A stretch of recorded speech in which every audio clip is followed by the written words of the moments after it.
Hello दोस्तों, कैसे हैं आप सब। मैं संजीत स्वागत करता हूं आपका अपने यूट्यूब चैनल ईवी क्लासेस में।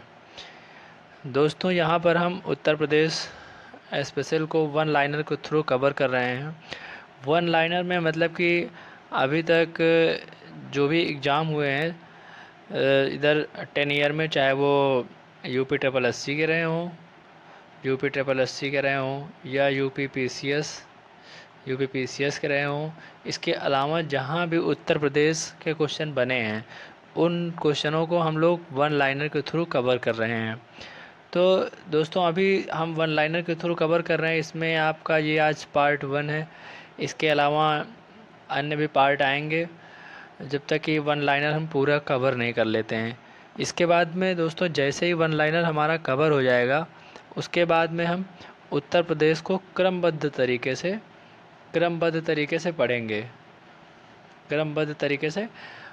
मतलब कि इस कहने का मतलब ये हो गया कि हम उत्तर प्रदेश को, जैसे कि उत्तर प्रदेश की प्रमुख योजनाएं हो गई, भाई योजनाएं पढ़ लेंगे।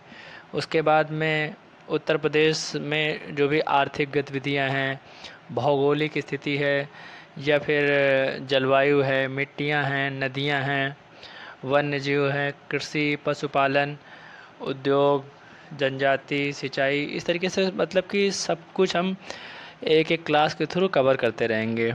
तो दोस्तों, हम मतलब कि ये प्रोग्राम शुरू करने से पहले क्या करेंगे कि वन लाइनर को हम कवर कर ले रहे हैं। जो भी 3-4 वीडियो होंगी या 5 वीडियो होंगी उसके थ्रू हम कवर कर लेंगे। तो दोस्तों, जो भी कंटेंट दिया जा रहा है वो सारा मेरे द्वारा हैंड रिटन है, और ये जो भी आया हुआ एग्ज़ाम में आया हुआ कंटेंट है, कोई बाहर से नहीं है। तो आप लोग हमारे चैनल पे बनिए, हम लोगों के द्वारा जो भी कंटेंट दिए जा रहा है उसको फॉलो करिए, और साथ में शार्ट नोट्स बनाइए। जैसे कि यहाँ पर हमने ये जो भी हम ये लिख के आपको डेटा प्रोवाइड कर रहे हैं, इसको आप शॉर्ट फॉर्म में लिख सकते हैं, शॉर्ट नोट बना लीजिए। जैसे हमने थोड़ा डिटेल वे में बताया, आप शॉर्ट फॉर्म में बना सकते हैं। मान लीजिए जैसे क्षेत्रफल को लिखना है, आप क्षेत्र लिख दीजिए, उसके बाद में ये एरिया लिख दीजिए। तो इस तरीके से आप अपने शॉर्ट नोट साथ में कंप्लीट करते रहिए। और यही जो वनडे एग्ज़ाम जो भी होते हैं उनमें यही सब डेटा आता है, इसके अलावा बाहर से कुछ नहीं आता है दोस्तों। तो चलिए अब अपनी क्लास को शुरू करते हैं। तो जैसा कि दोस्तों यहाँ पर उत्तर प्रदेश का क्षेत्रफल बताया गया है। तो उत्तर प्रदेश का क्षेत्रफल कितना है दोस्तों? तो 2,40,928 वर्ग किलोमीटर। अच्छा, इसमें जो पूछा गया है कई बार, तो ये पूछा गया है कि भारत के अकॉर्डिंग मतलब कितना परसेंटेज है। तो कितना परसेंटेज है? 7.33%। ओके दोस्तों, उसके बाद में हम आगे देखेंगे क्षेत्रफल की दृष्टि से। तो क्षेत्रफल की दृष्टि से आप लोग जानते होंगे चौथा प्लेस है। ठीक है, तो इसको हम इस तरीके से बना लेते हैं शॉर्ट में। इस तरीके से बनाने से हमें याद रहे, पहले नंबर पे राजस्थान, दूसरे पे एमपी है, तीसरे पे महाराष्ट्र, चौथे पे अपना यूपी आ जाता है फोर्थ प्लेस पे, और पाँचवें पे क्या आता है? गुजरात आता है। तो इस तरीके से देखो हमने बनाया, इस तरीके से आप भी नोट डाउन कर लीजिए। ठीक है, कैपिटल बताने की ज़रूरत नहीं है भाई, उत्तर प्रदेश कैपिटल लखनऊ है, फिर भी हमने इसमें मेंशन कर दिया है। ठीक है दोस्तों, उसके बाद में हम देखेंगे सीमावर्ती प्रदेश। सीमावर्ती प्रदेश मतलब ये हुआ कि उत्तर प्रदेश के साथ साथ में कौन से अन्य प्रदेश हैं जो सीमा साझा कर रहे हैं। तो कौन से हैं?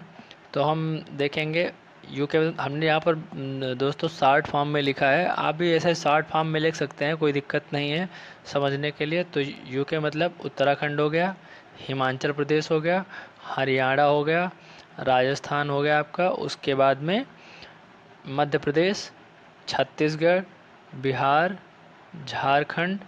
ठीक है, और इसके साथ साथ में एक यूटी है। यूटी मतलब यूनियन टेरिटरी। तो यूनियन टेरिटरी कौन सी है वो आपको पता ही है, दिल्ली है। और ये ऐसे कभी कभी क्वेश्चन बन जाते हैं कि उत्तर प्रदेश से कौन कौन कितने राज्य सीमा साझा करते हैं। तो आपको पता है 8 राज्य सीमा साझा करते हैं और एक यूनियन टेरिटरी है। ठीक है दोस्तों, उसके बाद में हम देखेंगे आगे। हाँ, ये क्वेश्चन कई बार बना है दोस्तों। कौन सा क्वेश्चन है ये?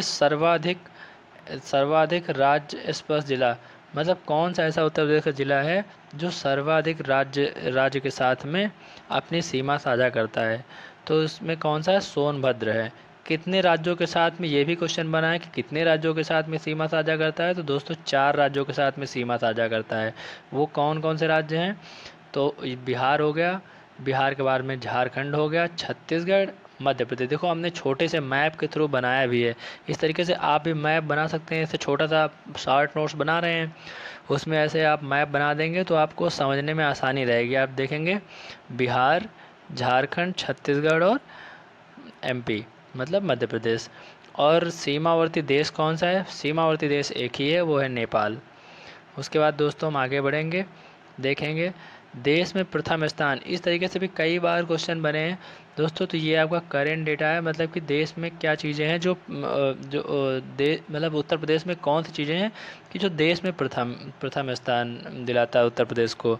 तो गेहूं उत्पादन में उत्तर प्रदेश जो है वो अग्रणी है, मतलब प्रथम स्थान पर है। कुल खाद्यान्न की अगर बात करें, कुल खाद्यान्न में उत्तर प्रदेश प्रथम स्थान पर है।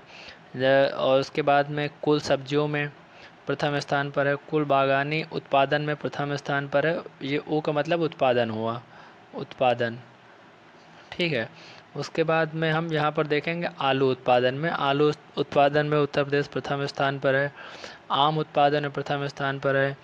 कुल पशुधन में प्रथम स्थान, गन्ना, दुग्ध, इन सब में उत्तर प्रदेश प्रथम स्थान है। उसके बाद में दोस्तों यहाँ पर हम देखेंगे, उत्तर प्रदेश का राजकीय चिन्ह। दोस्तों इसको आप ऐसे यूं ही इग्नोर नहीं कर सकते हैं, क्योंकि इससे भी क्वेश्चन दोस्तों बने हैं पहले, ठीक है। तो यहाँ पर क्वेश्चन बनते किस किस तरीके से हैं, तो यहाँ पर हम देखेंगे जैसे राजकीय चिन्ह है। तो इसमें आपने देखा होगा राजकीय चिन्ह में मछलियाँ हैं, तीर धनुष हैं, 2 मछलियाँ हैं, इस तरीके से तीर धनुष है। और ये जो टेढ़ी मेढ़ी लाइनें नज़र आएंगी आपको, ये देखो हमने हैंड रिटन बनाया है, फिर भी आप इसको आसानी से समझ सकते हैं। जो टेढ़ी मेढ़ी लाइनियाँ हैं ये नदियाँ हैं, गंगा, यमुना, सरस्वती, 3 नदियों को दिखाया गया है। और यहाँ पर उत्तर प्रदेश सरकार, ये उत्तर प्रदेश सरकार लिखा हुआ है, ठीक है। और यहाँ पर धनुष। तो ऐसे पूछ लेता है क्या क्या है उत्तर प्रदेश, तो मछलियाँ और तीर धनुष, इन चीज़ों को दिखाया गया है। उसके बाद में दोस्तों राजकीय पुष्प क्या है? तो राजकीय पुष्प है आपका पलाश। तो इसमें बेटा देखिए दोस्तों, इसमें जो है ये आपका पलाश है। पलाश में सबसे ज़्यादा जो इम्पोर्टेंट है वो क्या इम्पोर्टेंट है? ये आपका जो ये वैज्ञानिक नाम है, ये सबसे ज़्यादा इम्पोर्टेंट है, यही क्वेश्चन में बनता भी है, ठीक है। ब्यूटिया मोनोस्पर्मा, तो ये आपको ध्यान में रखना है। उसके बाद में राजकीय पशु क्या है? बारहसिंगा। इसका भी आपको ये जो ये साइंटिफिक नेम है इसको याद में रखना है। उसके बाद में ये राजकीय पक्षी क्या है? सारस क्रॉन्च। सारस क्रॉन्च दोनों नाम से बनता है क्वेश्चन, इसका भी आपको वैज्ञानिक नेम याद रखना है। उसके बाद में ये आपका राजकीय जलीय जीव क्या है? राजकीय जलीय जीव आपका क्या है उत्तर प्रदेश का? तो गंगे डॉल्फिन। दोस्तों यहाँ पर जैसे गंगे डॉल्फिन है, आपने देखा होगा कि डॉल्फिन संरक्षण केंद्र बनाया गया है। इस तरीके से ये इम्पोर्टेंट होता है। और आप हमें कमेंट सेक्शन में बताएंगे भी डॉल्फिन के बारे में, जो भी आप जानते हैं वो आप बता सकते हैं।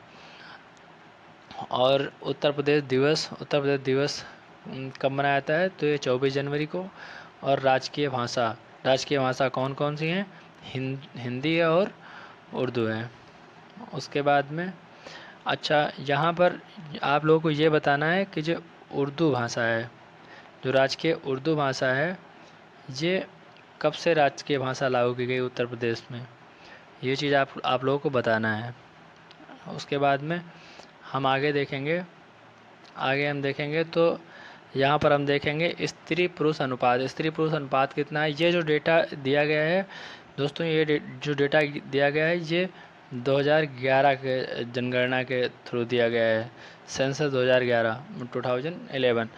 तो स्त्री पुरुष अनुपात कितना है? 912 रेशियो 1000, मतलब कि 912 क्या है?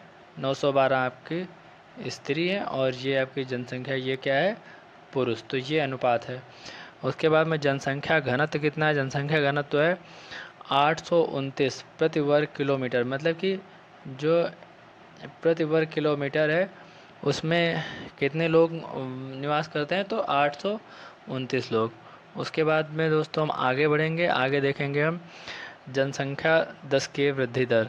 जनसंख्या 10 की वृद्धि दर कितना है, ये भी डेटा हमेशा याद रखना है। जितना भी डेटा हम दे रहे हैं ये डेटा सब आपका जनगणना 2011 का डेटा है। तो 10 की वृद्धि कितना थी, तो थी 20.2%।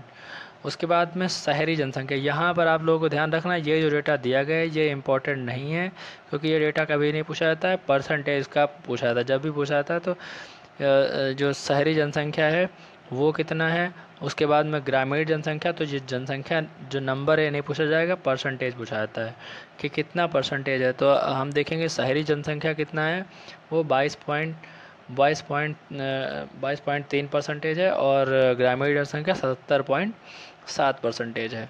उसके बाद में दोस्तों यहाँ पर एक इम्पॉर्टेंट चीज़ जो हम देख रहे हैं, ये तेंदुलकर समिति, ये बहुत इम्पॉर्टेंट है, कई बार पूछा गया तेंदुलकर समिति क्या है। तो तेंदुलकर समिति क्या है, गरीबी रेखा से के नीचे निवासित जनसंख्या। तो कितनी जनसंख्या जो गरीबी रेखा से नीचे निवास कर रही है वो कितनी है, 29.43%। ये इतनी जनसंख्या जो है गरीबी रेखा से नीचे निवास कर रही है। उसके बाद में हम आगे देखेंगे धर्म के अनुसार जनसंख्या। तो यहाँ पर जो है, यहाँ पर आप लोगों को थोड़ा सा डेटा ये याद रखना है कि ये हिंदू पॉपुलेशन कितनी है, मुस्लिम पॉपुलेशन कितनी है। बाकी तो इससे क्वेश्चन ऐसे कभी बनता नहीं है कि सिख का पूछ लिया हो या ईसाई का पूछ लिया जाए, इस तरीके से कभी बना नहीं है। लेकिन आपको थोड़ा सा ये ध्यान में रखना है कि हिंदू पॉपुलेशन कितना है, मुस्लिम पॉपुलेशन कितना है, या कभी ऑर्डर में क्वेश्चन बन सकता है। वैसे तो बनता नहीं है, नहीं तो ऑर्डर में क्वेश्चन बन सकता है, तो इसको आप लिख सकते हैं H मतलब हिंदू, मुस्लिम, उसके बाद में सिख, ठीक है, ईसाई, इस तरीके से आप ऑर्डर बना सकते हैं। ठीक है, आगे हम देखेंगे दोस्तों, तो ये साक्षरता दर हम थोड़ा सा देख लेंगे। ये भी आपका जो डेटा दिया गया है ये आप देखेंगे 2011 डेटा सेंसस 2011 का है। तो कुल साक्षरता दर कितनी थी, तो कुल साक्षरता दर थी 67.7%। 67.7% ये कुल साक्षरता दर थी, जिसमें पुरुष साक्षरता दर वो ज़्यादा थी। पुरुष साक्षरता दर कितनी थी, 77.3%। और महिला साक्षरता दर मतलब कि स्त्री साक्षरता दर कितनी थी, तो वो थी 57.2%। आगे हम देखेंगे यहाँ पर, ये इससे भी क्वेश्चन बने हैं दोस्तों कई बार, इनको ये इम्पोर्टेंट, इनको आप ध्यान में रखेंगे। ये दोनों डेटा इम्पॉर्टेंट हैं, इनको आप ध्यान में रखेंगे। नगरीय साक्षरता दर कितनी है, तो 75.1% नगरीय साक्षरता दर है। मतलब कि जो शहर के लोग हैं वो ज़्यादा पढ़े लिखे हैं और जो गांव के लोग हैं वो कम पढ़े लिखे लोग हैं। ये सेंसस 2011 में बताया गया है। तो ग्रामीण साक्षरता दर कितनी है, वो 65.5% है। तो दोस्तों अभी तक जो हमारी ये पहली वीडियो है उत्तर प्रदेश के लिए, तो इसमें हम दोस्तों इतना ही अभी आप लोगों को डेटा प्रोवाइड करवा रहे हैं। आप लोग बताइए वीडियो कैसी लगी, और जो भी जानकारी दी जा रही है वो एग्ज़ाम के लिए महत्वपूर्ण है या नहीं। वैसे तो महत्वपूर्ण है, क्योंकि ये सारे क्वेश्चन आए हुए क्वेश्चन हम लेके आ रहे हैं। आगे भी वीडियो आप लोगों को मिलती रहेंगी। धन्यवाद।